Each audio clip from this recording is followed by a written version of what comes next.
Olá, alegria! Tudo bem, galera? Eu sou Ricardo Ferreira, professor de artes cênicas. Sou homem, tenho a pele clara, cabelos castanhos curtos, olhos castanhos, nariz médio e boca grande. Estou vestindo uma camisa cinza escura. E na videoaula de hoje, nós veremos como os estúdios Disney utilizaram uma animação para fazer uma adaptação de uma clássica tragédia de William Shakespeare. Vem comigo! Então, galera, eu estou falando de O Rei Leão, filme de 1994 que foi sucesso de público e de crítica. Ganhou o Oscar de melhor trilha sonora e, além do filme ser maravilhoso, a história é contagiante. E é aí que entra a nossa questão. Eu passei a gostar ainda mais do desenho quando eu descobri que ele foi responsável por apresentar um outro clássico para gerações mais novas. Estou falando de uma das peças mais importantes da literatura e da dramaturgia mundiais, um dos textos mais conhecidos de William Shakespeare, a história do príncipe da Dinamarca, Hamlet. Se você ainda não conhece a história de Hamlet, eu vou fazer um pequeno resumo utilizando imagens de uma adaptação feita para o cinema em 1996, protagonizada e dirigida por Kenneth Branagh. Vem comigo!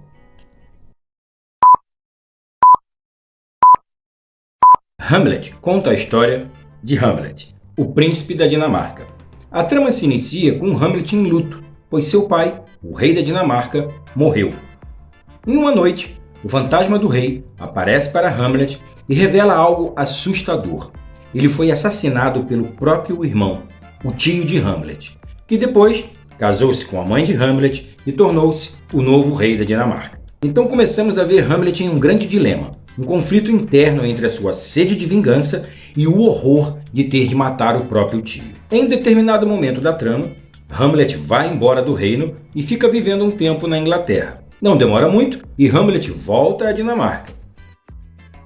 Depois de muita confusão e algumas mortes, Hamlet consegue, enfim, vingar a morte de seu pai. Bom, essa é a história de Hamlet. Agora vamos à comparação com a história de O Rei Leão. Nas duas histórias, os protagonistas são jovens príncipes. Simba, no reino animal, e Hamlet, no reino da Dinamarca. Os pais dos dois foram assassinados pelos irmãos. Em O Rei Leão, Mufasa é jogado do penhasco pelo irmão Scar.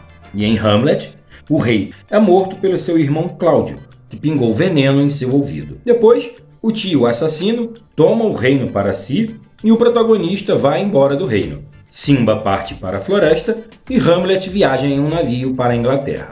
Nas duas histórias, os espíritos dos pais assassinados aparecem para os protagonistas. E depois de um tempo afastados, os príncipes resolvem voltar para o reino e vingar as mortes de seus pais. Scar acaba morto pelas hienas e Hamlet envenena o seu próprio tio. Partindo para o elenco coadjuvante, alguns personagens de O Rei Leão têm funções semelhantes à trama de Hamlet. Nala, a crush de Simba, e Ofélia é mais ou menos a crush de Hamlet. Timão e Pumba são os melhores amigos de Simba. E Guildenstern e Rosencrantz são amigos de infância e de escola do príncipe Hamlet. Zazu, o pássaro conselheiro do rei Mufasa, seria um paralelo de Polônio, o conselheiro do rei da Dinamarca. Mas o Rei Leão não é uma cópia de Hamlet. Ele é inspirado, tem coisas semelhantes, mas também tem outras bem diferentes. Até porque a animação da Disney é alegre e para toda a família. E a peça de Shakespeare é uma tragédia, onde praticamente todos os personagens morrem. E isso não combina muito com a Disney, né? Mas a base da história, como podemos ver, foi a mesma, certo? Agora eu vou mais além. Nós vimos semelhanças entre Hamlet e o Rei Leão. Beleza. Mas e se eu te disser que Hamlet também não é uma história original? Shakespeare não tirou isso tudo da cabeça dele, não foi criação própria. Ele se inspirou numa lenda nórdica, onde o nome do personagem é bem interessante. Dê uma olhada. Perceberam alguma semelhança? O nome do nosso protagonista é Amleth. Se tirarmos o H do final do nome e colocarmos no início, vira Hamlet. Querem ver como as histórias se parecem? Continuando a utilizar imagens de adaptações feitas para o cinema, e vou mostrar uma de 1994, dirigida por Gabriel Axel e protagonizada por Christian Bale. Aqui no Brasil, foi renomeado para Jutland, Reinado de Ódio. Na lenda, Amleth é um príncipe da Dinamarca, e o pai dele foi assassinado pelo próprio irmão. O tio do príncipe, então, casa-se com a mãe de Amleth, Geruta, nome muito semelhante ao da mãe de Hamlet, Gertrudes. Com o tio do príncipe tomando o reino, Amleth é expulso, vai para a Inglaterra, passa um tempo por lá e depois volta com o objetivo de vingar a morte do pai e assumir o trono. A lenda de Amleth ficou muito conhecida na Europa devido a um texto escrito no século XIII pelo autor dinamarquês Saxo Grammaticus. Mas apesar da história ser idêntica à de Hamlet, existem algumas diferenças importantes, como por exemplo o temperamento do protagonista. Enquanto Amleth se torna um forte guerreiro e está convicto sobre a morte do tio, Hamlet, por outro lado, passa um bom tempo em conflito interno, sem saber se vinga a morte do pai ou não. Agora, vejamos outras curiosidades, mas para isso, vamos voltar ao Rei Leão. Simba é o personagem que, depois de crescer e tornar-se forte, retorna ao reino para assumir o seu lugar no trono. Ele é convicto, corajoso e enfrenta o seu tio Scar com a intenção de derrotá-lo. Assim, o temperamento de Simba é mais próximo ao de Amleth do que ao de Hamlet. Com isso, podemos perceber que a história da Disney se aproxima muito mais da lenda original nórdica do que da história de Shakespeare, que serviu de inspiração. Mas aproveitando para falar de Hamlet, essa dualidade, esse conflito interno dele, é o que torna o personagem interessante e acabou tornando a peça um clássico. Nos momentos de indecisão e de contemplação da natureza, é que podemos ver Hamlet ser esse personagem fascinante, o que fica muito bem resumido na frase mais marcante da peça, que representa todos esses sentimentos. To be or not to be? That is the question. Ser ou não ser? Eis a questão. Será mais nobre sofrer na alma pedradas e flechadas do destino feroz? Ou pegar em armas contra o mar de angústias e combatendo dar-lhe fim? Morrer? Dormir? Só isso. E com o sono, dizem, extinguir dores do coração e as 1000 mazelas naturais a que a carne é sujeita. Eis uma consumação ardentemente desejável. Morrer? Dormir? Dormir, talvez sonhar. Aí está o obstáculo. Os sonhos que hão de vir no sono da morte, quando tivermos escapado ao tumulto vital, nos obrigam a hesitar. E é essa reflexão que dá à desventura uma vida tão longa.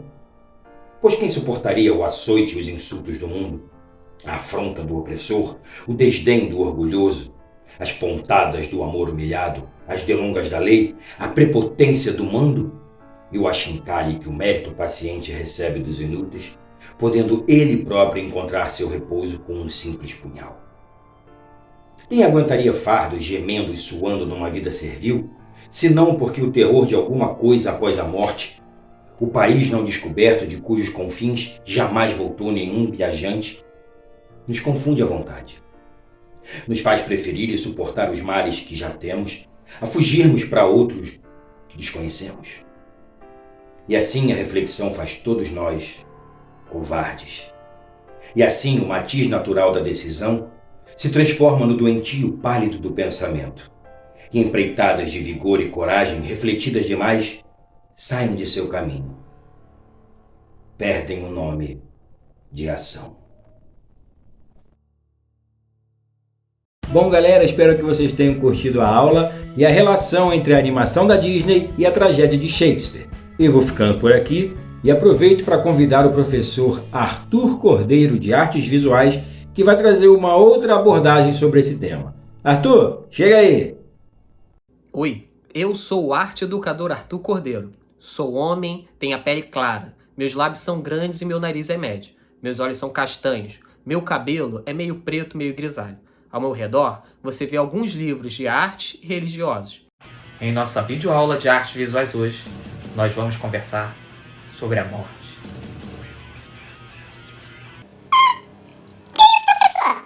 Falar sobre morte? Ele vai falar sobre morte? Não vou ficar nessa aula, não. Falar sobre morte? Não vou ficar, não. Não vou ficar. Juninho, para de palhaçada. O professor vai falar sobre isso pra ensinar algumas coisas aí pra gente. Um negócio aí que a gente precisa parar pra pensar, entendeu? Refletir.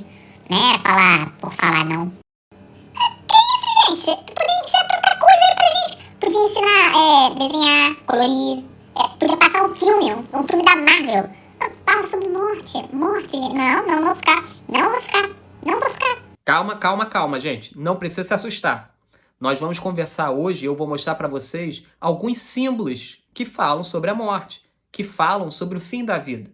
Vocês vão perceber no decorrer da nossa videoaula que estudar essas representações, na verdade, é estudar o comportamento social, a história do ser humano.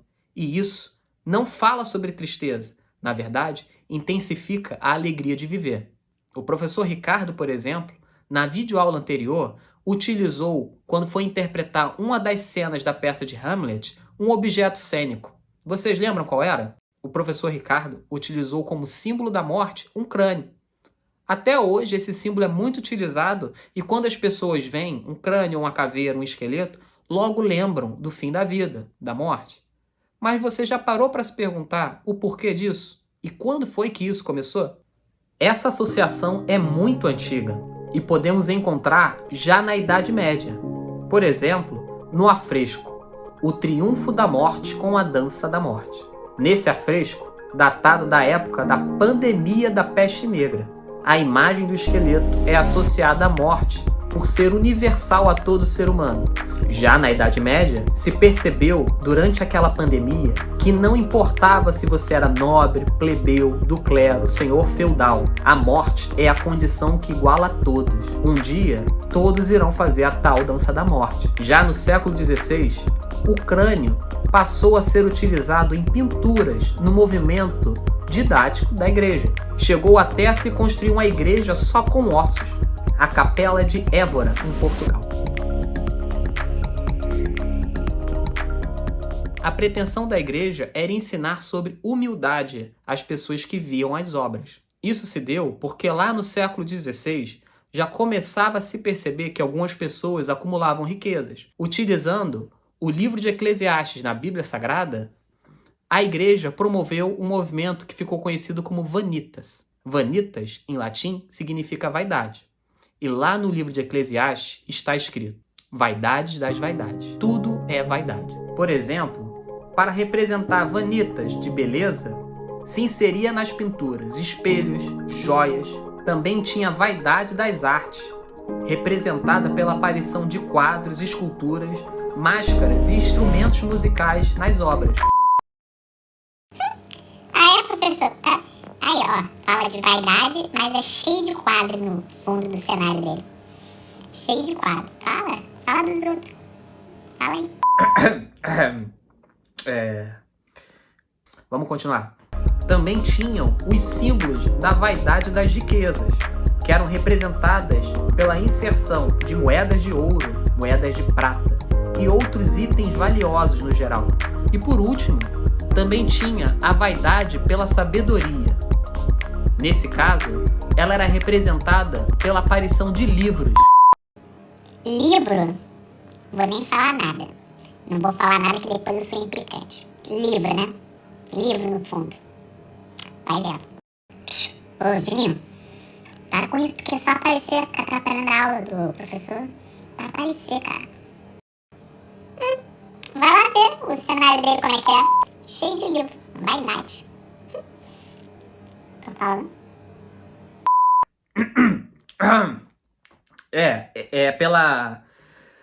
Vamos continuar. A vaidade da sabedoria era representada pela aparição de livros, máquinas ou mecanismos científicos. E é interessante a gente pensar como alguns desses símbolos são utilizados até hoje. Por exemplo, tem gente que quando vai fazer uma live, uma videochamada ou uma videoaula, coloca no fundo do seu cenário livros e quadros para representar que sabe ou que conhece alguma coisa. Esse tema é muito recorrente até os dias de hoje. mas nem sempre ele é representado com um símbolo de sofrimento e tristeza. Em muitas culturas, a morte é um símbolo de alegria, pois, ao falar sobre a brevidade da vida, nós intensificamos o presente, a vida que temos agora, para aproveitar cada minuto dela. É isso aí, pessoal. Espero que vocês tenham gostado da videoaula de hoje e tenham percebido que nem sempre falar sobre morte deve ser triste e que algumas representações culturais dela são, na verdade, bem festivas e alegres. Gostou desse tema? Quer saber mais? Procure seu professor de arte. Mas não deixe isso para depois. Faça agora. A vida é um sopro. Até a próxima videoaula, pessoal!